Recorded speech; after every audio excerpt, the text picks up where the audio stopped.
Hello అండి. Welcome to law excellence IAS academy. ఈరోజు మనం జూన్ 2nd వీక్ నాటి AP related regional current affairs యొక్క పార్ట్ 2 సెషన్ చూద్దాము. ఈరోజు క్లాస్లోని మన ఫస్ట్ ఆర్టికల్ చూడండి. త్వరలో అరుదైన వ్యాధుల రిజిస్ట్రీ. ఈ ఆర్టికల్ ఆంధ్రప్రదేశ్లో అరుదైన వ్యాధులతో బాధపడుతున్న వారి కోసం తీసుకురానున్న రిజిస్ట్రీకి సంబంధించిన అంశాలను వివరిస్తుంది. ఇందులోని కీ పాయింట్స్ ఇప్పుడు చూద్దాం. రాష్ట్రంలో అరుదైన వ్యాధులతో బాధపడుతున్న రోగులను ప్రాథమిక దశలోనే గుర్తించి మెరుగైన వైద్య సేవలు అందించేందుకు రాష్ట్ర ప్రభుత్వం ప్రణాళికలు రూపొందిస్తుంది. National policy for rare diseases అమలులో భాగంగా రాష్ట్రంలో కూడా సమగ్ర విధానాన్ని రూపొందించే దిశగా చర్యలు చేపట్టింది. ఇందులో భాగంగానే క్యాన్సర్ రిజిస్ట్రీ తరహాలోనే అరుదైన వ్యాధుల రిజిస్ట్రీ ఏర్పాటు చేయనుంది. ముందుగా అరుదైన వ్యాధులు అంటే ఏంటి? ఈ రేర్ డిసీజెస్కి వరల్డ్ హెల్త్ ఆర్గనైజేషన్ ఒక డెఫినేషన్ ఇవ్వడం జరిగింది. ఇందులో ప్రధానంగా అరుదుగా సంభవించే వ్యాధులను గుర్తిస్తారు. అంటే ప్రతి 1000 మందిలో ఒకరికంటే తక్కువ ఈ వ్యాధులు సంభవిస్తే దానిని అరుదైన వ్యాధి రేర్ డిసీజెస్గా వర్గీకరిస్తారు. ఇటువంటి అరుదైన వ్యాధులు భారతదేశంలో సుమారు 63 వరకు గుర్తించడం జరిగింది. సుమారుగా భారతదేశంలో 90 నుంచి 100 మిలియన్ ప్రజలు ఈ రేర్ డిసీజెస్తో బాధపడుతూ ఉన్నారు. అంటే ప్రపంచవ్యాప్తంగా ఈ రేర్ డిసీజెస్తో బాధపడుతున్న వారిలో 1/4 వంతు ప్రజలు భారతదేశంలోనే ఉన్నారు. ఇందుకు ప్రధానంగా 2 కారణాలని మనం చెప్పవచ్చు అండి. ఒకటి, ఎక్కువ పాపులేషన్ ఉండడం వలన ఆటోమేటిక్గా రేర్ డిసీజెస్తో బాధపడుతున్న వారు తక్కువగా కనిపిస్తూ ఉన్న ఇండియన్ పాపులేషన్తో కంపేర్ చేసినప్పుడు గ్లోబల్గా మాత్రం మన దేశంలోనే ఎక్కువ నమోదవుతూ ఉన్నారు. ఇక రెండవది, అతి ముఖ్యమైనది, మేనరిక వివాహాలు భారతదేశంలో ఎక్కువగా ఉండడంతో దగ్గరి రక్త సంబంధీకుల మధ్య ఈ వివాహాల వలన అరుదైన వ్యాధులు ఎక్కువగా సంభవించే అవకాశం ఉంటుంది. అందువల్లనే భారతదేశంలోని రేర్ డిసీజెస్లో 70% పైగా ఈ అరుదైన వ్యాధులు జన్యుపరమైన లోపాలకు సంబంధించినవి ఉంటాయి. ఇండియాలోని రేర్ డిసీజెస్లో మనము మేజర్గా న్యూరో మస్క్యులర్ డిజార్డర్స్ అంటే నాడీ వ్యవస్థలోని లోపాల వలన కండరాలలో తీవ్ర ఇబ్బందులను ఎదుర్కోవడం, ఎదుగుదల లేకపోవడం వంటివి ఈ న్యూరో మస్క్యులర్ డిజార్డర్స్లో చూడవచ్చు. ఎగ్జాంపుల్ డిషేన్ మస్క్యులర్ డిస్ట్రోఫీ డిఎండి, అలానే స్పైనల్ మస్క్యులర్ అట్రోఫీ ఎస్ఎంఏ. ఈ ఎస్ఎంఏ గురించి మనము ఇటీవల సోషల్ మీడియాలో అనేక క్యాంపెయిన్స్ చూస్తూ ఉన్నాము. ఇక్కడ ఈ వ్యాధిని నయం చేయడానికి సుమారు 16 కోట్ల విలువైన ఇంజెక్షన్ అవసరమవుతుంది. ఇటీవల సేవ్ పునర్విక అనే క్యాంపెయిన్ ఒకటి సోషల్ మీడియాలో రన్ అయింది. ఈ బాలికకు ఈ ఎస్ఎంఏ వ్యాధితో బాధపడుతూ ఉండడంతో 16 కోట్ల విలువైన ఇంజెక్షన్ అవసరమైతే రాష్ట్ర వ్యాప్తంగా పెద్ద ఎత్తున విరాళాలను క్రౌడ్ ఫండింగ్ ద్వారా సేకరించగలిగారు. అలానే ప్రభుత్వం కూడా ముందుకు వచ్చి ఈ బాలికకు అవసరమైన చికిత్సను అందించడానికి ఏర్పాట్లు చేసింది.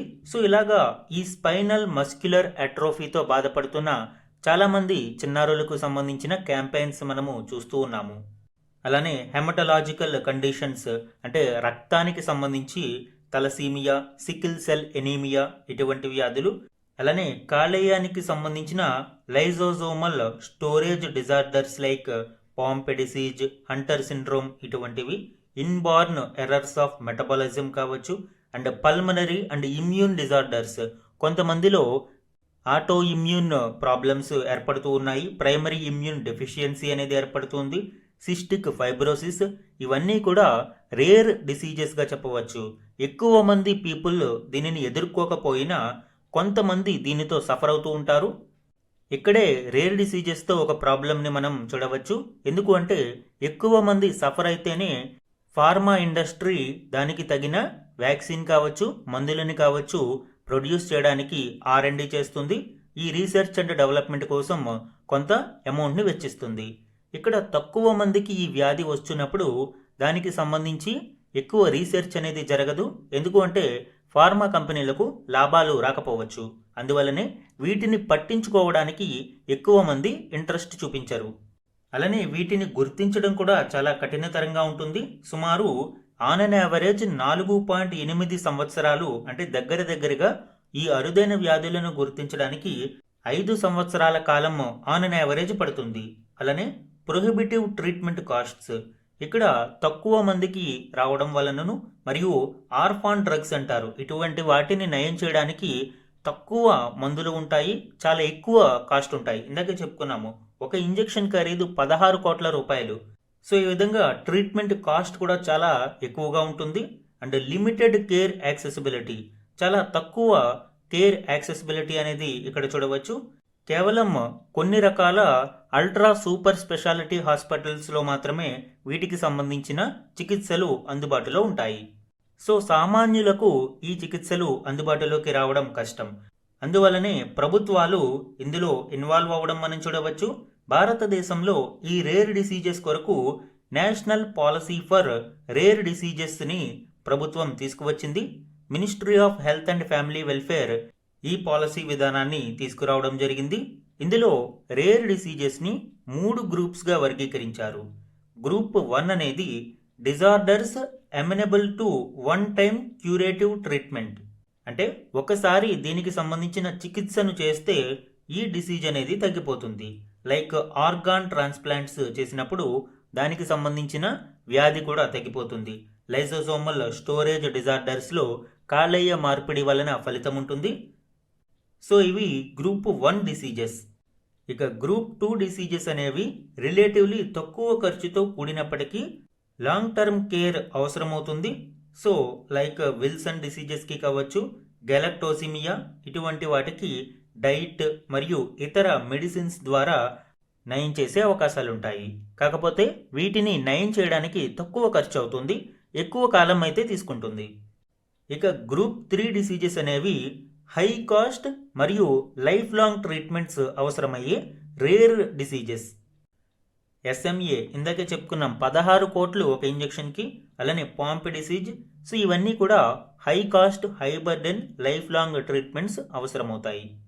ఈ రేర్ డిసీజెస్ని ఎదుర్కోవడానికి డొమెస్టిక్ హెల్త్ కేర్ ఇనిషియేటివ్స్ని మనం చూస్తే సుమారు 15 ప్రీమియర్ గవర్నమెంట్ టెర్షియరీ హాస్పిటల్స్ను సెంటర్స్ ఆఫ్ ఎక్సలెన్స్గా డెసిగ్నేట్ చేయడం జరిగింది ఈ అరుదైన వ్యాధుల కోసం. లైక్ ఎయిమ్స్ న్యూఢిల్లీ, ఎయిమ్స్ పాట్నా, రిమ్స్ ఇంఫాల్.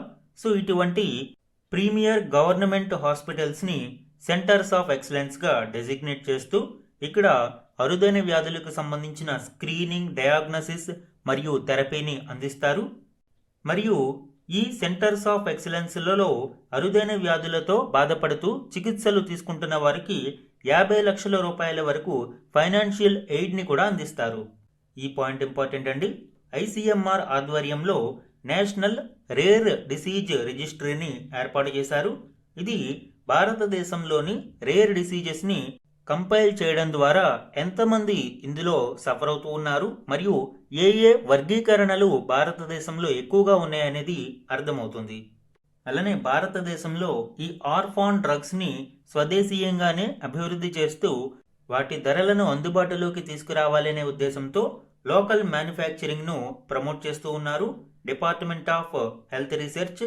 దీనిలో భాగంగానే national consortium for research and development on therapeutics for rare diseases NCR-DTRDని ఎస్టాబ్లిష్ చేయడం జరిగింది. ఈ అరుదైన వ్యాధులకు సంబంధించిన టాపిక్ చాలా ఇంపార్టెంట్ అండి. గ్రూప్ 1 మరియు గ్రూప్ 2లో కూడా ఈ టాపిక్ కవర్ అవుతుంది. కాబట్టి ఇంత డీటెయిల్డ్గా దీని గురించి ఎక్స్ప్లెయిన్ చేయడం జరిగింది. ఇప్పుడు ఏపీలో ఈ అరుదైన వ్యాధులకు సంబంధించిన రిజిస్ట్రీని ఏర్పాటు చేయనున్నట్లు ప్రభుత్వం ప్రకటించింది. మన నెక్స్ట్ ఆర్టికల్ చూడండి. అర్బన్ ఛాలెంజ్ ఫండ్ లక్ష్యం 14,400 కోట్లు, 3 విడతల్లో కేంద్రం నుంచి మంజూరుకు ప్రణాళికలు. ఈ ఆర్టికల్ కేంద్రం యొక్క అర్బన్ ఛాలెంజ్ ఫండ్ కింద ఏపీలో సుమారు 14,400 కోట్ల విలువైన ప్రాజెక్టులను ఆమోదింపచేసుకోవడానికి రాష్ట్ర ప్రభుత్వం యొక్క ప్రణాళికలను వివరిస్తుంది. ఇందులోని ఇంపార్టెంట్ పాయింట్స్ ఇప్పుడు చూద్దాం. ముందుగా అర్బన్ ఛాలెంజ్ ఫండ్ గురించి చూద్దాము. అర్బన్ ఛాలెంజ్ ఫండ్ అనేది సెంట్రల్ అసిస్టెన్స్ స్కీమ్. ఇది యూనియన్ బడ్జెట్ 2025-26లో తీసుకురావడం జరిగింది. దీని యొక్క ప్రధాన లక్ష్యం ఏంటి అండి? సిటీస్ని గ్రోత్ హబ్స్గా డెవలప్ చేయడం, సంస్కరణలను అమలు చేస్తూ మార్కెట్ని లింక్ చేయడం ద్వారా అవసరమైన విధానాలను ప్రవేశపెడుతూ గ్రోత్ హబ్స్గా సిటీస్ని డెవలప్ చేయడం ఇందులో మనం చూడవచ్చు.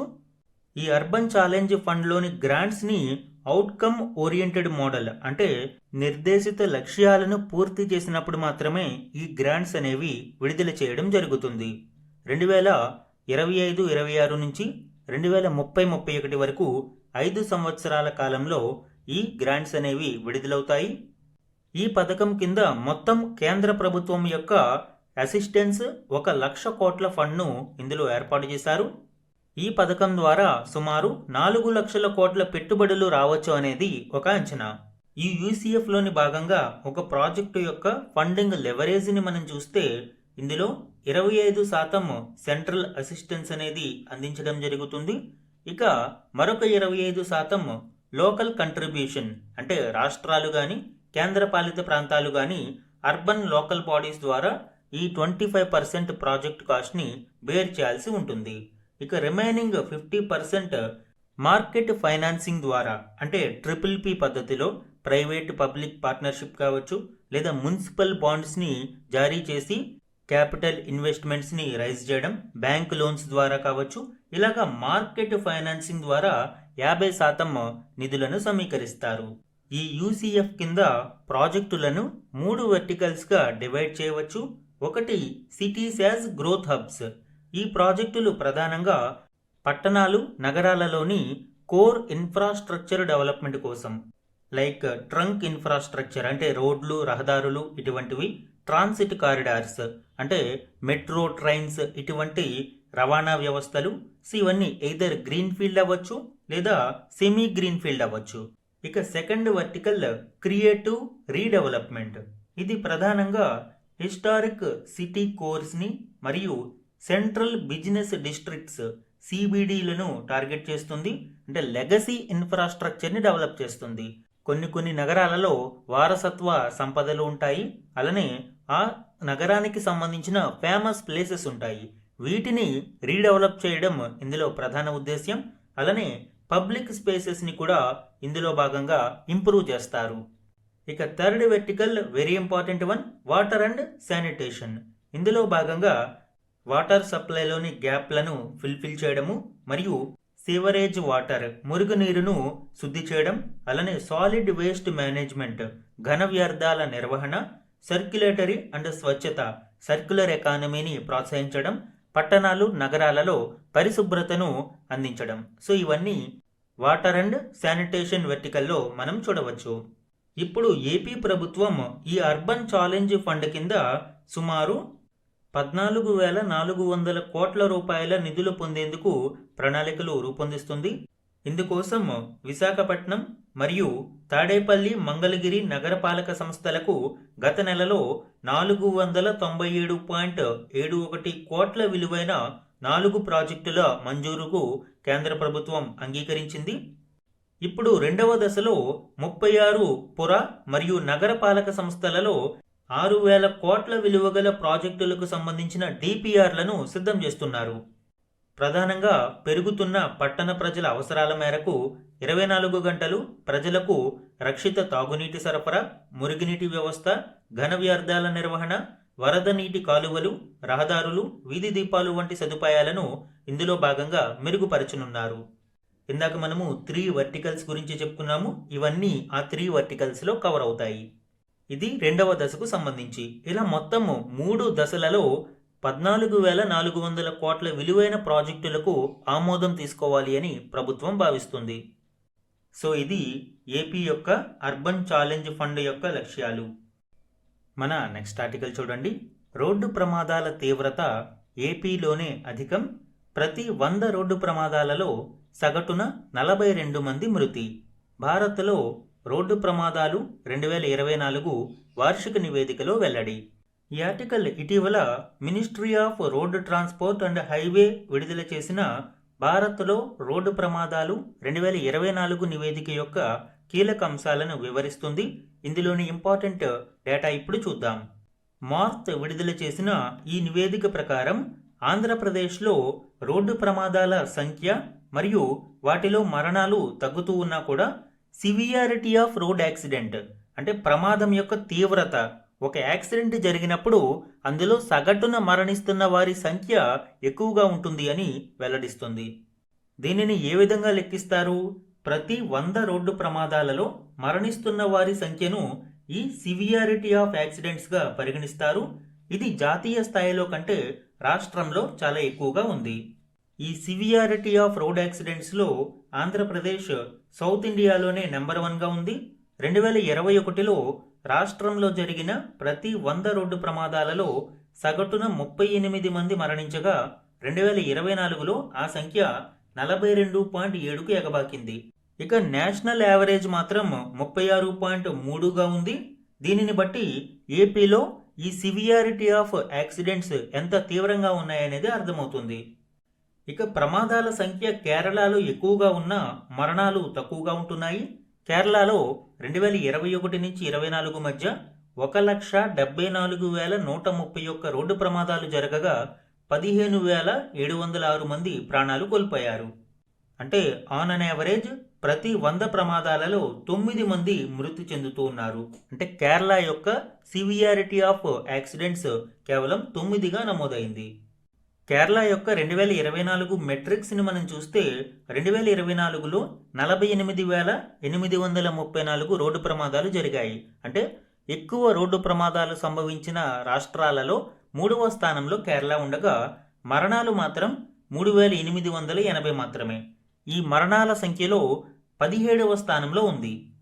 ఇక సివియారిటీ ప్రమాద తీవ్రత 7.9గా నమోదైంది. కానీ దీనికి భిన్నంగా ఏపీ పరిస్థితులను మనం చూడవచ్చు.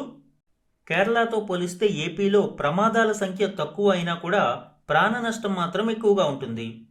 2021 నుంచి 24 మధ్య ఏపీలో మొత్తం 82,311 రోడ్డు ప్రమాదాలు జరగగా అందులో 32,963 మంది మరణించారు. అంటే ప్రతి 100 ప్రమాదాలలో 40కి పైగా మరణించినట్లు ఇక్కడ మనం చూడవచ్చు. సో ప్రమాద తీవ్రత అనేది ఎక్కువగా ఉంటుంది. ఇక 2024లో ప్రమాద తీవ్రత 42.7గా ఉంది. కేరళ ఏమో 7.9గా ఉండగా ఆంధ్రప్రదేశ్లో 42.7గా ఉండడం, దట్టు కేరళలో ప్రమాదాలు ఎక్కువ మరియు ప్రమాద తీవ్రత తక్కువ. ఏపీలో రివర్స్ ఇక్కడ మనం చూడవచ్చు. ఎక్కువగా ప్రమాదాలకి అతివేగం మరియు వాహనాలలో పరిమితికి మించి ఎక్కువ మంది ప్రయాణికులను ఎక్కించుకుని వెళ్లడం మరియు డ్రైవర్స్ యొక్క నిర్లక్ష్యం ఇవన్నీ ఈ ప్రమాదాలకు కారణమవుతున్నాయి. రోడ్డు ప్రమాదాలలో ప్రాణాలు కోల్పోతున్న వారిలో ఎక్కువ మంది ద్విచక్ర వాహనదారులే ఉన్నారు. ముఖ్యంగా హెల్మెట్ ధరించకపోవడంతో ప్రాణాపాయం అధికంగా ఉంటుంది. ఇక మరణాలలో దాదాపు సగం జాతీయ రహదారులపై జరిగేవే ప్రమాదాలలో ఉంటున్నాయి. ఎందుకంటే జాతీయ రహదారులలో అతివేగంగా వాహనాలను నడపడం వలన యాక్సిడెంట్ అయితే అందులో మరణాలు ఎక్కువగా సంభవిస్తూ ఉన్నాయి. ఇక్కడ దక్షిణాది రాష్ట్రాలలో 2024లో ప్రమాదాల తీవ్రతకు సంబంధించిన గణాంకాలు ఇవ్వడం జరిగింది. ఏపీ 42.7తో అత్యధికంగా, తెలంగాణ తర్వాతి స్థానంలో 30.6, కర్ణాటక 28.8, తమిళనాడు 27.3 అండ్ కేరళలో అత్యల్పంగా 7.5గా మాత్రమే నమోదయ్యాయి. ఈ ప్రమాదాలలో మరణాల సంఖ్యను తగ్గించడానికి కేంద్ర రాష్ట్ర ప్రభుత్వాలు అనేక చర్యలను చేపడుతూ ఉన్నాయి. ముఖ్యంగా రోడ్ ఇంజనీరింగ్లో అనేక మార్పులను తీసుకురావడం మరియు ఇటీవల కేంద్ర ప్రభుత్వం పిఎం రాహత్ పథకాన్ని తీసుకురావడం జరిగింది. ఈ పిఎం రాహత్ అనేది road accident victim hospitalisation and assured treatment scheme. దీని ద్వారా గోల్డెన్ అవర్లో ప్రమాదాలలో గాయపడిన వారిని హాస్పిటల్స్లో అడ్మిట్ చేయడానికి మరియు cashless treatment up to 1.5 lakh immediate కేర్ని అందించడానికి ఇది దోహదపడుతుంది. సో దీని ద్వారా కొన్ని మరణాలనైనా తగ్గించడానికి ఆస్కారం ఉంటుంది. మన నెక్స్ట్ ఆర్టికల్ చూడండి. ప్రజా సౌకర్యార్థం పబ్లిక్ టాయిలెట్లు అవసరమే, జీవించే హక్కులోనే పరిశుభ్రమైన జీవనం గడిపే హక్కు ఉంది. విశాఖలోని ఓ కేసులో స్పష్టం చేసిన హైకోర్టు. ఈ article access to public toilets is also a fundamental right under article 21 right to life అని సుప్రీంకోర్టు గతంలోనే చెప్పింది. అలానే బాంబే హైకోర్టు కూడా దీనికి సంబంధించిన తీర్పునిచ్చింది. అండ్ లేటెస్ట్గా ఇప్పుడు విశాఖకు సంబంధించి జీవీఎంసీకి సంబంధించిన ఒక కేసులో ఆంధ్రప్రదేశ్ హైకోర్టు కూడా స్పష్టం చేసింది. ఇందులోని కీ పాయింట్స్ ఇప్పుడు చూద్దాము. ప్రజల సౌకర్యార్థం రోడ్ల పక్కన ప్రజా మరుగుదొడ్లు అవసరమేనని హైకోర్టు స్పష్టం చేసింది. ఆరోగ్యకర పరిశుభ్రమైన జీవనం గడిపే హక్కు జీవించే హక్కులో భాగమని పేర్కొంది. దీనికి సంబంధించి గతంలో supreme court Rajeev Kalita versus union of India కేసులో కీలకమైన తీర్పునిచ్చింది. ఎస్పెషల్లీ హైవేలు మరియు పబ్లిక్ స్పేసెస్లో ప్రజా మరుగుదొడ్ల యొక్క ఆవశ్యకతను ఈ తీర్పులో గుర్తించింది. ఇందులో కీ కాన్స్టిట్యూషనల్ పిల్లర్స్ని మనం చూస్తే ఆర్టికల్ 21 జీవించే హక్కులో ఆరోగ్యకరమైన పరిశుభ్రమైన జీవనం కూడా ఒక హక్కు. అలానే ఆర్టికల్ 21 పబ్లిక్ స్పేసెస్లో ఈక్వల్ ఫెసిలిటీస్ వితౌట్ డిస్క్రిమినేషన్ అనేది రాజ్యాంగం కల్పించిన హక్కు. ఇక ఆర్టికల్ 47 ఇది directive principles of state policy. దీని ప్రకారం public health and raising the standard of living అనేది కూడా కీలకమైన బాధ్యతగా, ప్రభుత్వాల యొక్క బాధ్యతగా సుప్రీంకోర్టు వ్యాఖ్యానించింది. సో ఇప్పుడు ఇదే తీర్పును ప్రస్తావిస్తూ రాజ్యాంగ ఆదేశిక సూత్రాల ప్రకారం ప్రజా మరుగుదొడ్లను ప్రజలకు అందుబాటులో ఉంచడం ప్రభుత్వాల ముఖ్య విధి. వాటిని ఏర్పాటు చేసి చేతులు దులుపుకుంటే సరిపోదు, ఏడాది పొడవునా సక్రమంగా నిర్వహించేందుకు చర్యలు తీసుకోవాలి అని సుప్రీంకోర్టు చెప్పిన విషయాన్ని హైకోర్టు పునరుద్ఘాటించింది. ఎందుకు అంటే పబ్లిక్ టాయిలెట్స్లో సరియైన మెయింటెనెన్స్ లేకపోతే వాటి వలన అపరిశుభ్రత తిరిగి వ్యాప్తి చెందుతుంది, ప్రజల ఆరోగ్యానికి నష్టం వాటిల్లుతుంది. అంతేకాకుండా చుట్టుపక్కల ఉండే ప్రజలు దీని వలన తీవ్ర ఇబ్బందులు గురి అయ్యే ప్రమాదం ఉంది. ప్రస్తుత కేసులో జీవీఎంసీ అధికారులకు కూడా హైకోర్టు ఇదే విషయాన్ని స్పష్టం చేసింది. మన నెక్స్ట్ ఆర్టికల్ చూడండి. సామ్రాజ్యాలు 4 శాసనాలు 10లం వెలుగులోకి కళ్యాణి చాళుక్యుల కన్నడ శాసనం. ఈ ఆర్టికల్ ఇటీవల మార్కాపురం జిల్లా నల్లమలలోని పురాతన శిలాశాసనాలను వెలుగులోకి తీసుకువచ్చిన విషయంలో మొత్తం 10 శాసనాలు బయటపడగా అందులో 9 తెలుగు శాసనాలు మరియు 1 కన్నడ శాసనం. ఈ 10 శాసనాలు 4 సామ్రాజ్యాలకు సంబంధించినవి ఉండడం వివరిస్తుంది. ఈ ఆర్టికల్లోని ఇంపార్టెంట్ డీటెయిల్స్ ఇప్పుడు చూద్దాం.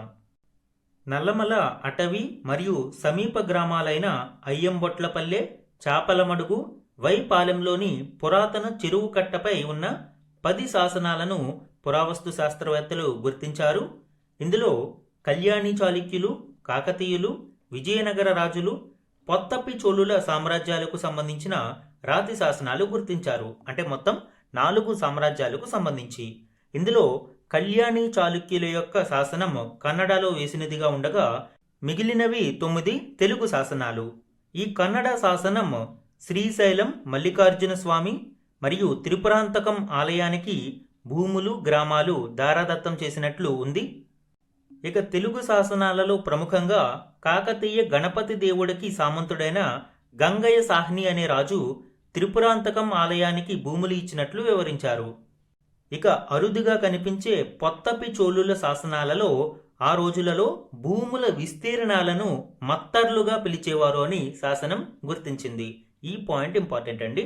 మేబీ ఎగ్జామ్లో నేరుగా ఈ మత్తర్లు అంటే ఏంటి లేదా ఇది ఏ సామ్రాజ్యానికి సంబంధించినది అని అడిగే అవకాశం ఉంది. కాబట్టి ఈ మత్తర్లు అంటే ఏంటి అనేది చూడాలి. ఇక ఈ శాసనాలు అన్నీ కూడా 11 నుంచి 16వ శతాబ్దాల మధ్యవిగా పురావస్తు శాస్త్రవేత్తలు విశ్లేషించారు. ఈ చిత్రంలో ఈ శాసనాలకి సంబంధించిన ఈ ఫోటో చూడవచ్చు. సో ఇది ఇటీవల వెలుగు చూసిన కళ్యాణి చాళుక్యులు, విజయనగర రాజులు, కాకతీయులు, పొత్తప్పి చోళుల యొక్క రాతి శాసనాల యొక్క కీలక డీటెయిల్స్. ఇవి జూన్ 2వ వీక్ నాటి AP related important current affairs. Thank you for watching.